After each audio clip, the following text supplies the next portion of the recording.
এই ভদ্রমহিলাকে বেথুন স্কুলে একসময় পড়তে দেওয়া হয়নি, কিন্তু তার বেশ কয়েক বছর পরে তিনি বেথুনের অধ্যক্ষা ছিলেন।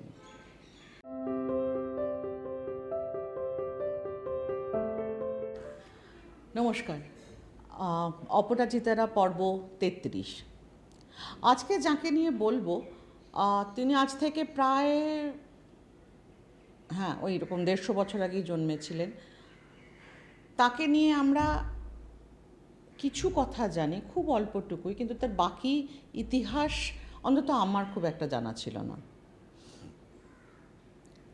এই ভদ্রমহিলাকে বেথুন স্কুলে একসময় পড়তে দেওয়া হয়নি, কিন্তু তার বেশ কয়েক বছর পরে তিনি বেথুনের অধ্যক্ষা ছিলেন।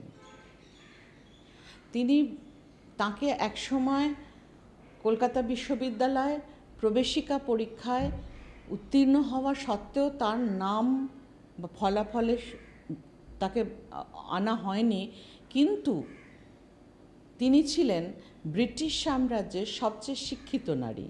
শুধু ভারতের নয়, কিন্তু ব্রিটিশ সাম্রাজ্য। আমি বলছি চন্দ্রমুখী বসুর কথা। 1860 সালে দেরাদুনে জন্ম। বাবা ছিলেন ভুবন মোহন বোস, তাঁরা ছিলেন খ্রিশ্চান। দেরাদুনেই বড় হয়েছেন, দেরাদুনেই পড়াশুনো করেছেন। তখন একটা পরীক্ষা ছিল ফার্স্ট আর্টস, যেটা এখন আমরা উচ্চ মাধ্যমিকের সমগোত্রীয়, মানে 12th পাসের সঙ্গে সেই ফার্স্ট আর্টস উনি পরীক্ষা দিয়ে এসেছিলেন।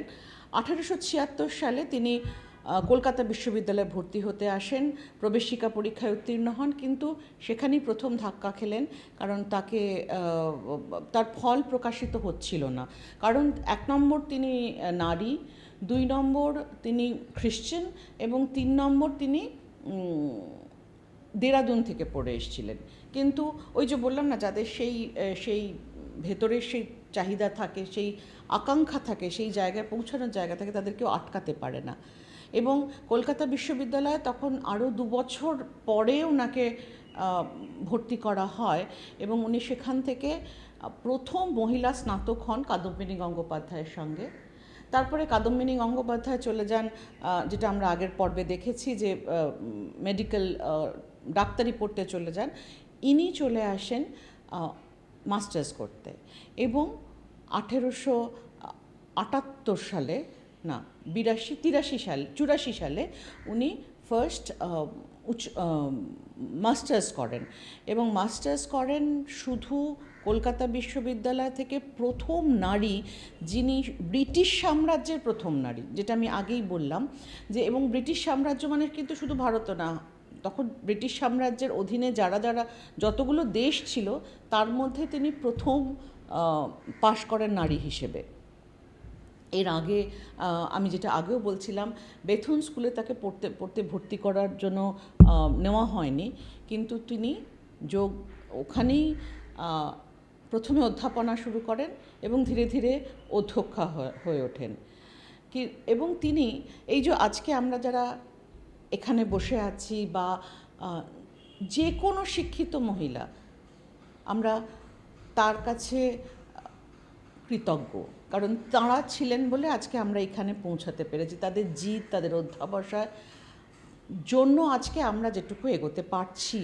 সেই জন্যই আমি বারবার এই অনুষ্ঠানটা, আমি অন্য কথায় চলে যাচ্ছি, অনুষ্ঠানটা করার কারণটাই হচ্ছে যাতে পরবর্তী প্রজন্ম এনাদের মনে রাখে, যতটুকু পারি পৌঁছে দিতে পারি। একজনও যদি সেখান থেকে জানতে পারেন এদের কথা, তাহলে আমি বা আমাদের এই চ্যানেলটি উপকৃত হব, কারণ এদের জন্যই আমরা পড়াশোনা করতে পেরেছি। যাই হোক, এরপরে মোটে ওনার যখন 31 বছর বয়স, 1891 সালে তিনি অসুস্থ হয়ে পড়েন, এবং তাকে চলে যেতে হয় দেরাদুনে, এবং তারপরে 53 বছর উনি বেঁচে ছিলেন। 1944 সালে ঠিক আমাদের স্বাধীনতার আগে তার মৃত্যু হয়। কিন্তু সেই যে 53 বছর উনি কী করেছিলেন আমরা খুব একটা ইতিহাসে জানা যায় না। মানে ইতিহাস তার খুব, আমি অনেকবার ঘেঁটে দেখলাম তার ছোটোবেলা, সম্পর্ক খুব কমটুকু জানি, বা শেষটুকুও আমরা একেবারেই জানি না যে ওই সময় উনি কী করেছিলেন। ইতিহাসের পাতায় তার স্থান হয়নি, কিন্তু ওই যে কয়েকটা বছর উনি থেকেছিলেন, সেটুকুতেই বোঝা যায় যে তার তীব্রতা, তার বাঁচার তাগিদ এবং তীব্রতা, এবং তার কাছে আমরা কৃতজ্ঞ। তার বোন বিধুমুখী, আরও কয়েকজন খ্রিশ্চান মহিলা তাকে দেখে পড়াশুনো শুরু করেন, এবং পরবর্তীকালে একে একে একে আরও অনেকে তার দেখা দেখি পড়াশুনো শুরু করেন। সেটাই তার দেওয়া। কাদম্বিনী গঙ্গোপাধ্যায়কে নিয়ে হয়তো অনেক কথা হয়েছে, কিন্তু চন্দ্রমুখী বসু হারিয়ে গেছেন।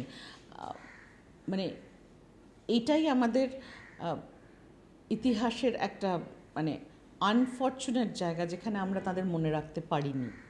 ইতিহাস চন্দ্রমুখী বসুকে সেভাবে মনে না রাখলেও আমরা যেন মনে রাখতে পারি ওনাকে। এটুকুই ছিল আজকের নিবেদন, এবং আমাদের চন্দ্রমুখী বসুর প্রতি আমাদের শ্রদ্ধা। ধন্যবাদ, নমস্কার।